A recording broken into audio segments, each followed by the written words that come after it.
حبايب حلوين، عاملين ايه؟ يا رب تكونوا بخير. شوفوا بقى، هعمل النهارده اهوت سمان، طبعا مغسول زي الفل بملح وخل وليمون. هنحط بقى عليه ايه؟ فلفل وكمون وشويه ملح على الايه، على البصل اللي هو المفروم. هنبتدي بقى نقلبه كده. يلا هنبتدي بقى ان احنا نحشيها كده اهوت.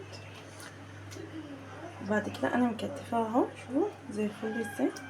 نبتدي بقى نجيب اللي هو خلة السنان دي كده، ندخل واحدة كده، واحدة من الناحية التانية. كنا كده خلصت اهوت اهو.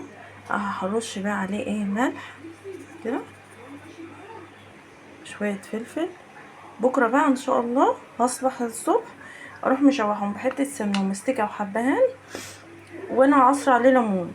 انا كده بقى مش هحطه في الشوربة ولا ملح ولا فلفل، هغطيه بقى بالاسترتش او بالكيس زي اللي عندك، واحط اخليه في التلاجة للصبح. بقوم بقى اروح اعملها عشان يعني يسهل عليا الدنيا.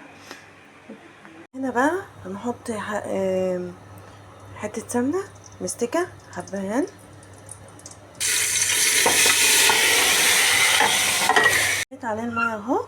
اما يطلع ان شاء الله هقليه واوريهولكم. اكلوا امه. شوفوا بقى السمان، استنوا بقى ما شوفوا بقى بالمرتة. مين بقى اللي كان بيعملها لكم حلوة كده؟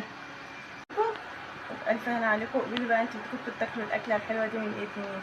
يلا اشوفكم على خير، باي باي.